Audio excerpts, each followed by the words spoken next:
For the assignment today, don't forget to complete the USWA leadership activity.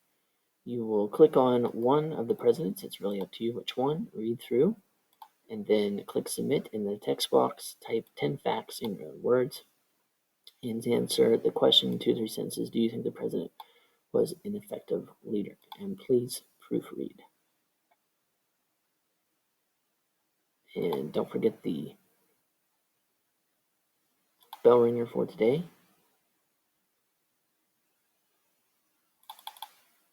What did you learn about LBJ? And tomorrow we will be learning about Gerald Ford and Jimmy Carter. So the Nixon years, and there you can see a picture of President Nixon up on the screen.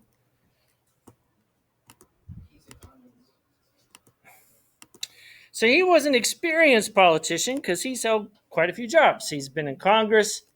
He was vice president of the United States before. So he had experience.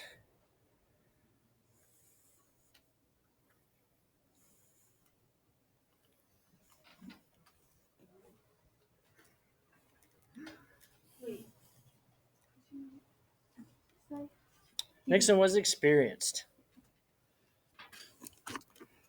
Unfortunately, his biggest personality flaw is that he was paranoid. And so he tried to keep his distance from other people because he was always worried about being double crossed or betrayed. So he was a paranoid person.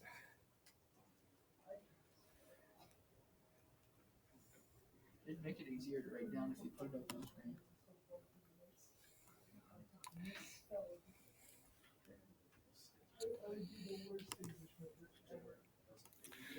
Also, unfortunately, his facial features made him incredibly easy to exaggerate by cartoonists, so he got made fun of a lot as well, which obviously doesn't go over very well with a paranoid person.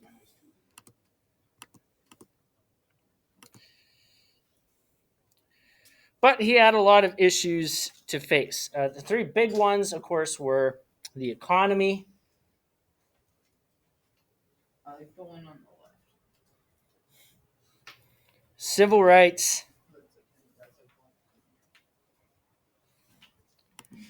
and Vietnam.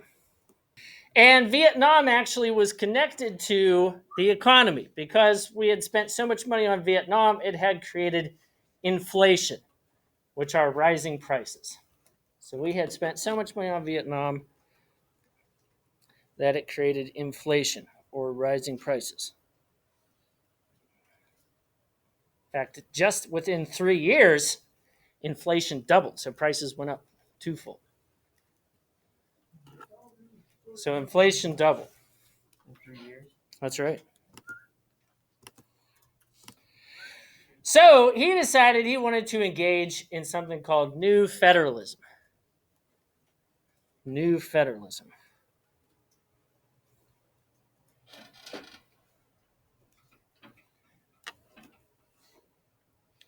And what this meant is shifting spending from the national government to the state governments. National government to the state governments. Because he figured the national government's spending all this money on Vietnam, so we need to shift some of this other stuff. So it's shifting spending from the national government to the state governments.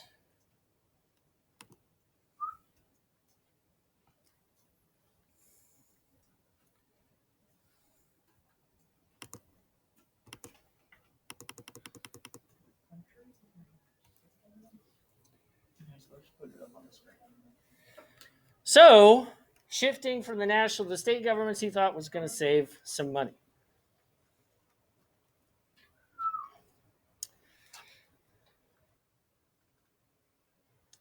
So, anyway, Nixon would engage in law and order politics.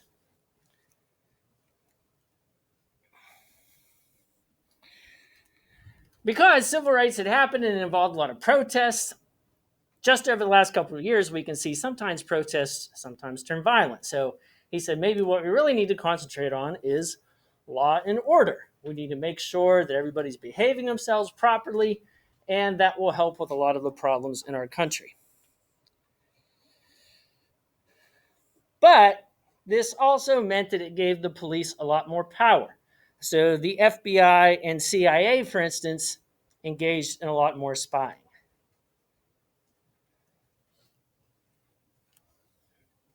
The FBI and CIA engaged in a lot more spying.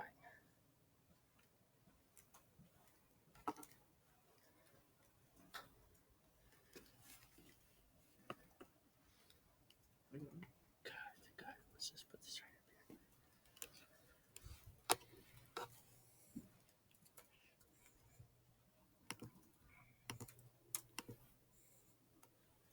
But protests continued.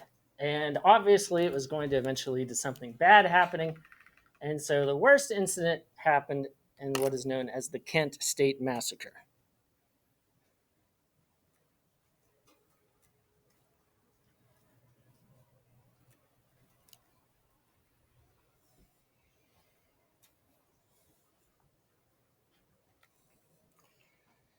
Students there were protesting, and the National Guard was sent in. And it's unclear exactly what incidents happened that led to the ramp up, but the National Guard ended up firing on the students, killing 4.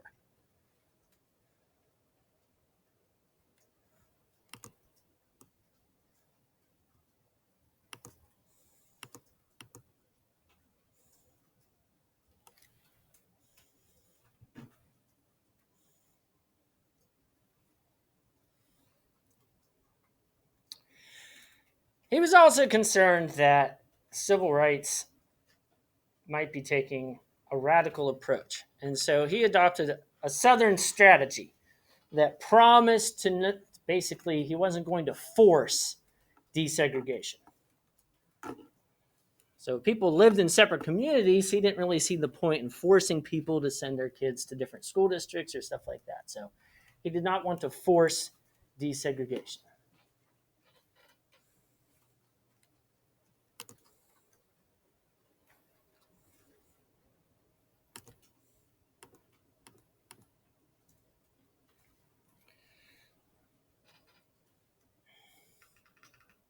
And one of the more significant things that a president can do is appoint people to the Supreme Court. And he actually got to appoint 4.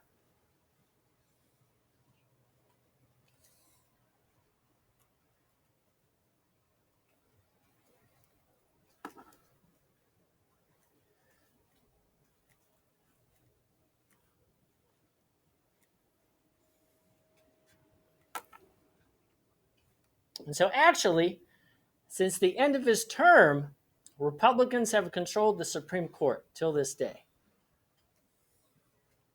So all the issues that people complain about, abortion, gay rights, pollution laws, all these other kind of things, actually have all been okayed by the Supreme Court, which is controlled by Republicans.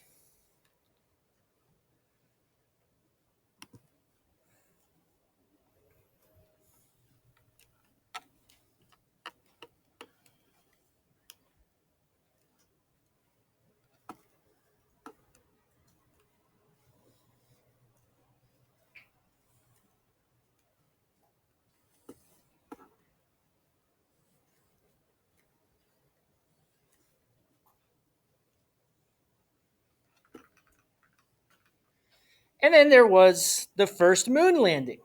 Kennedy, of course, had proposed this. Johnson had helped fund it. But obviously, the mission itself was going to take quite a long time. And so Nixon would end up getting the credit, of course, for the first moon landing.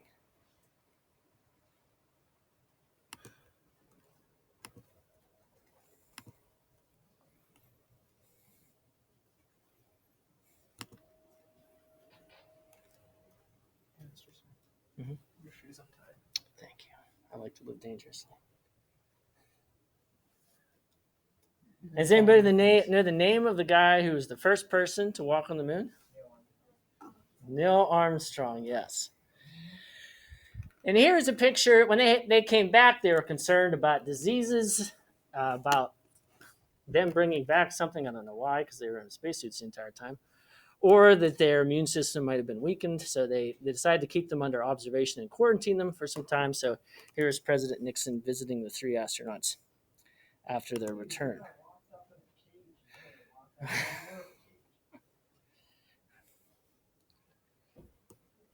PTSD.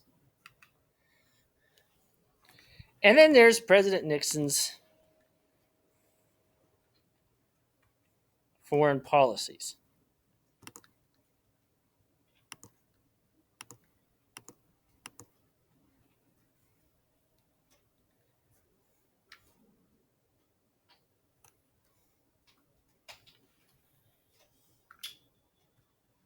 And of course, his position on communism, since he'd been a younger politician, was that he was anti communist, probably more so than almost everybody else. Probably the only person that was more anti communist had been Joe McCarthy. So he was very, very anti communist.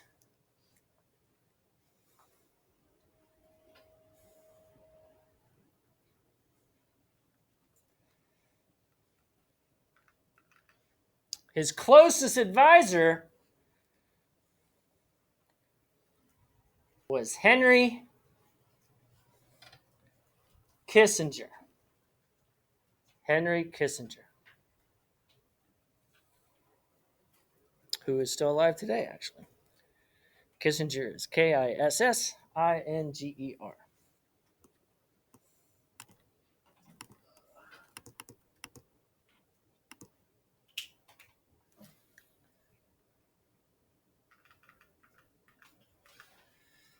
When advising Nixon, Kissinger promoted what he called realpolitik,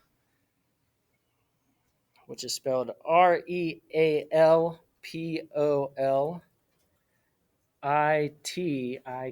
It's all one word. REALPOLITIK.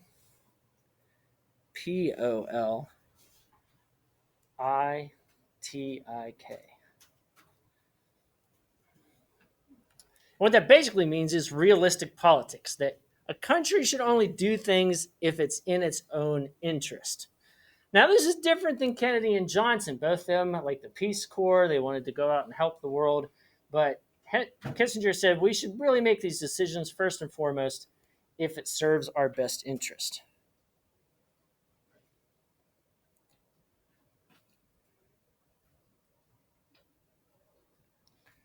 Now, you might think, well, that sounds like a very selfish type of foreign policy. It must have been pretty rough. But actually, no. He said a lot of this other stuff hadn't been working.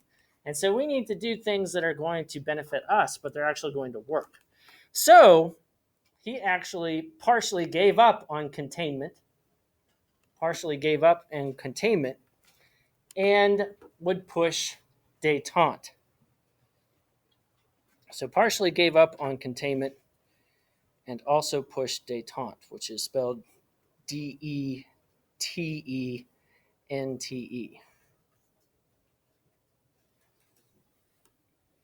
Which, as we talked about in the Cold War unit, means basically less nuclear weapons, trying to live peacefully.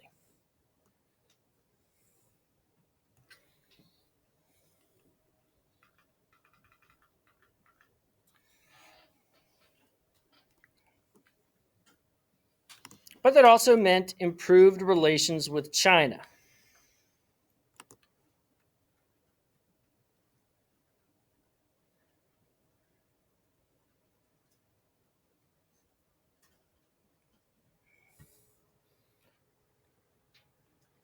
And so Nixon would be the first American president to visit China.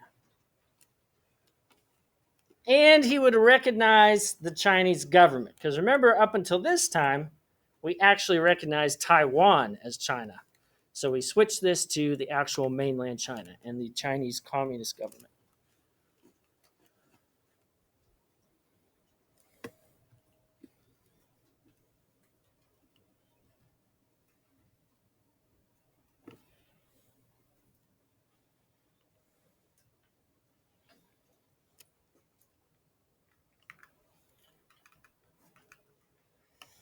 And he would also be the first president to travel to Moscow, the capital of Russia.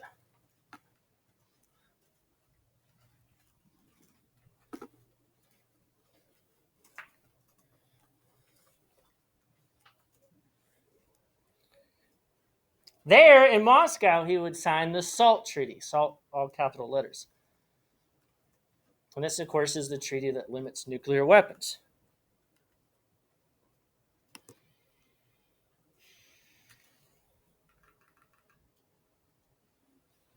There's a picture of him and the leader of the Soviet Union, Brezhnev, after the agreement has been signed.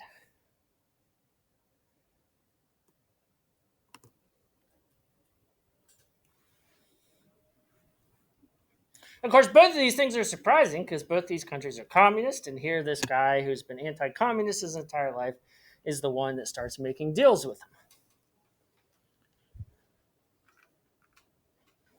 But of course, probably one of the more significant things, at least in the short run, especially for young people and protesters, what they were concerned about was bringing an end to the Vietnam War.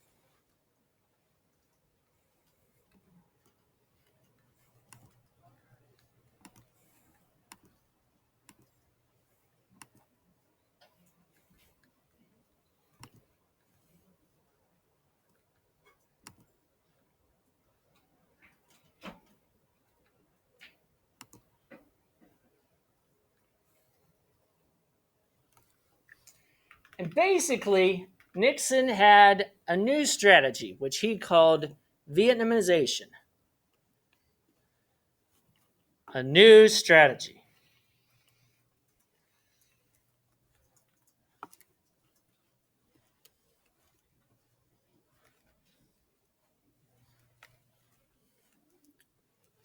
This meant turning the war over to South Vietnam.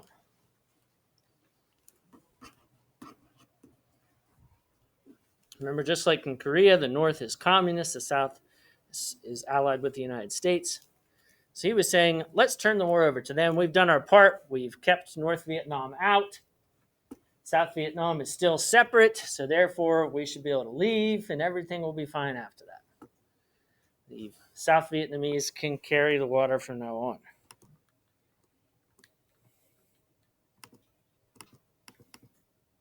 So we'd slowly decrease the number of troops and bombing.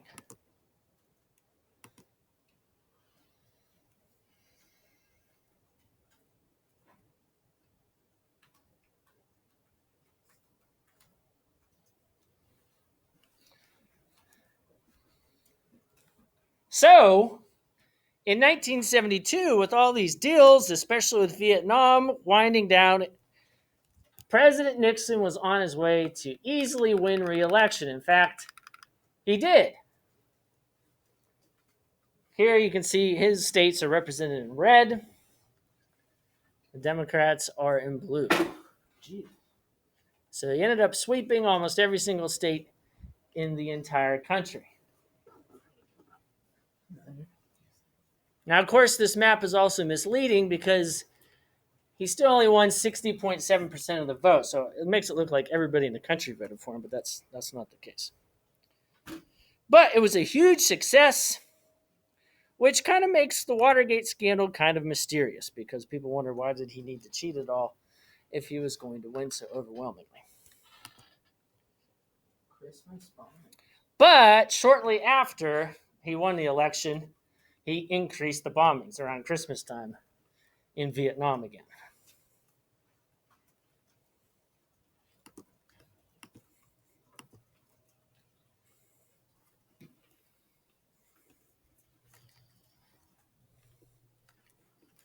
Now, for some people, it seemed like betrayal that he was going back on his word. He got elected. Now he's going back to bombing again. But the bombing had a purpose. It was to drive the North to the negotiations table. And so this actually finally got them to agree to a peace deal.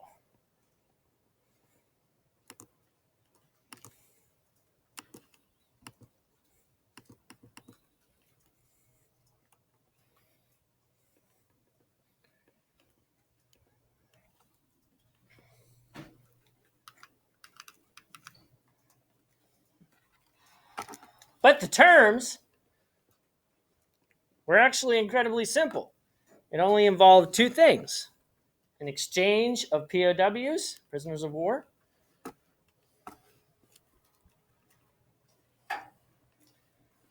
and the U.S. would go home.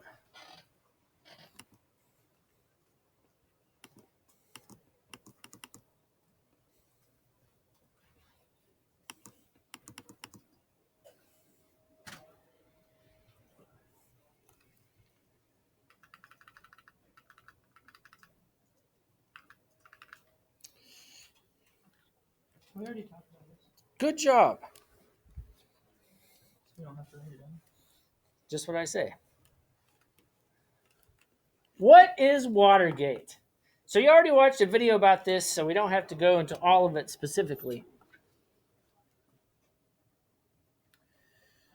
But this involved the president's reelection.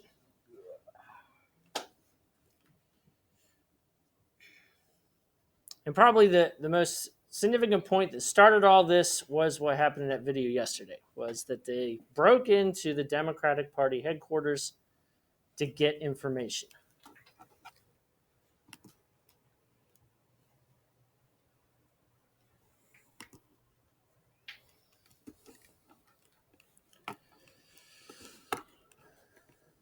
And obviously there were some connections to the White House.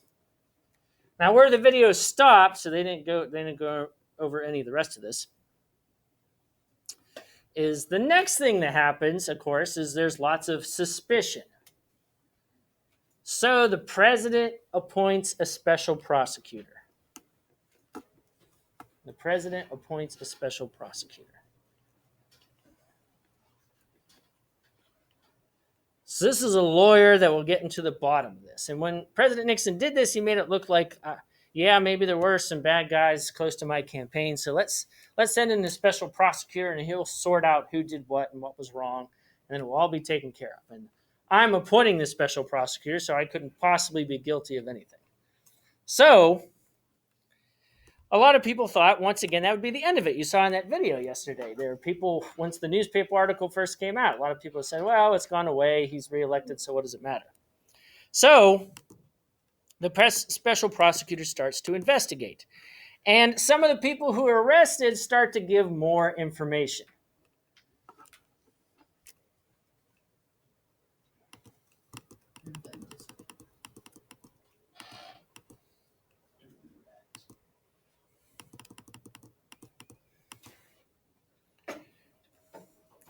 Eventually, it's revealed that Nixon has made tapes of his Oval Office discussions.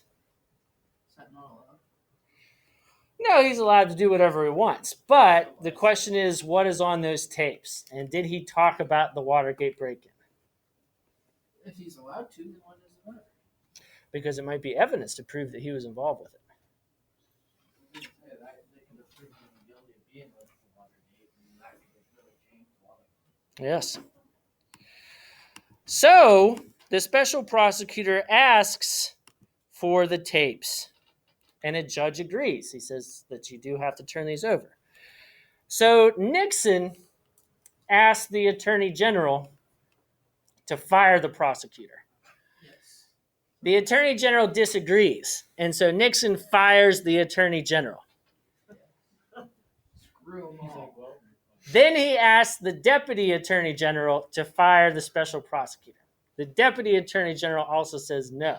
Fire him. So he fires the deputy attorney general. Get them all out. Little insecure here, huh? Yes. Finally, the third person in line says yes and agrees to fire them.